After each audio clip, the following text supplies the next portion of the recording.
বাংলাদেশ জাতীয়তাবাদী স্বেচ্ছাসেবক দল চকরিয়া উপজেলার আওতাধীন লোখারচর ইউনিয়ন শাখার কর্মী সভা ২৫ সম্পন্ন হয়েছে। বৃহস্পতিবার বেলা ৩টায় লোখারচর সরকারি প্রাথমিক বিদ্যালয় মিলনায়তনে অনুষ্ঠিত কর্মী সভায় বক্তারা বলেন, বিএনপির জাতীয় স্থায়ী কমিটির সদস্য সাবেক মন্ত্রী সালাউদ্দিন আহমেদের হাতকে শক্তিশালী করতে তৃণমূল পর্যায়ে সমৃদ্ধ সংগঠন গড়ে তোলার বিকল্প নেই। সেই লক্ষ্য সামনে রেখে স্বেচ্ছাসেবক দল নেতাকর্মীদের কাজ করে যেতে হবে। বক্তারা আরো বলেন, উন্নয়নের বরপুত্র জাতীয় নেতা সালাউদ্দিন আহমেদের উন্নয়নের কথা জনগণকে স্মরণ করিয়ে দিতে হবে বারবার। ধর্মকে পুঁজি করে একটি রাজনৈতিক দল জাতিকে বিভ্রান্ত করার অপপ্রচেষ্টায় লিপ্ত রয়েছে। তাদের দেশবিরোধী ষড়যন্ত্রের বিষয়ে স্বেচ্ছাসেবক দলের সর্বস্তরের নেতাকর্মীদের সজাগ থাকতে হবে। লক্ষ্যারচর ইউনিয়ন স্বেচ্ছাসেবক দল সভাপতি আবু তৈয়বের সভাপতিত্বে ও সাধারণ সম্পাদক জসিমউদ্দিনের পরিচালনায় অনুষ্ঠিত কর্মী সভায় প্রধান অতিথির বক্তব্য রাখেন লক্ষ্যারচর ইউনিয়ন বিএনপি সভাপতি সাবেক চেয়ারম্যান সাংবাদিক নূর মোহাম্মদ মানিক।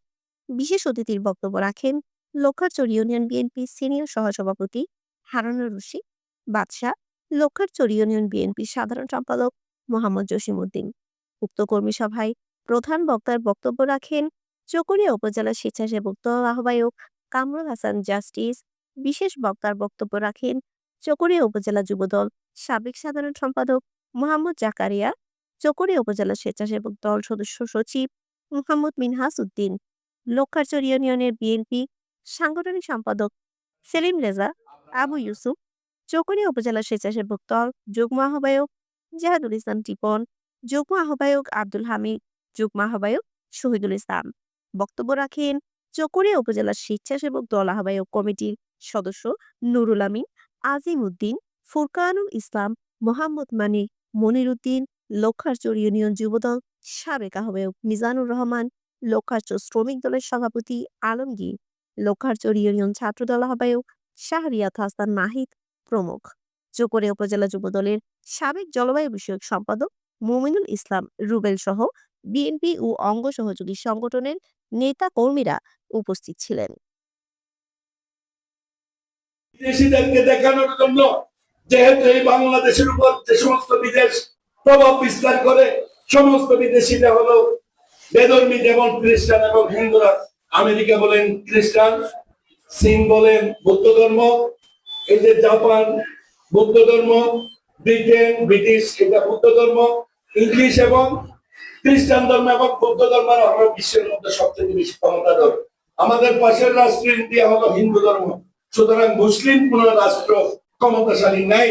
এই কারণে জামাত ইসলাম বিশ্বের ক্ষমতাধর রাষ্ট্রের বেদনী রাষ্ট্রের সমর্থন আদায় করার জন্য তাদের লোগোতে যে আরবি লেখা ছিল সেই আরবি লেখাগুলো তারা তুলে দিয়ে অন্য আরেকটি নতুন লোগো তারা তৈরি করেছেন। সেই ইসলামিক দল ক্ষমতায় যাওয়ার জন্য কোরআন শরীফের আয়াতকে তাদের লোগো থেকে বাদ দিতে পারে, আমাদের সৃষ্টিকর্তার নাম আল্লাহ লেখা থেকে বাদ দিতে পারে, তাহলে এরা কত বড় প্রতারক, ইসলামের নামে কত বড় ধোঁকাবাজ আপনারা চিন্তা করে দেখতে পারেন।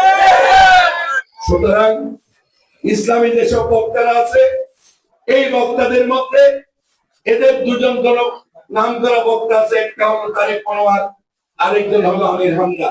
এদের বক্তব্য আপনারা ভিডিও মোবাইলের মধ্যে পেয়ে থাকেন।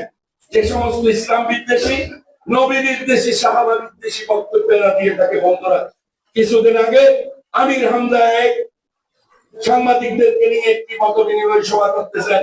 ওখানে সাংবাদিকদেরকে ফার্ম দেওয়ার জন্য, তেল মারার জন্য একটি কথা বলেছেন। তিনি বলেছেন আমাদের নবীর শব্দের অর্থ হলো বার্তাবাহক। যেহেতু আমাদের নবী বার্তাবাহক ছিলেন, সেই হিসাবে নবীও সাংবাদিক ছিলেন।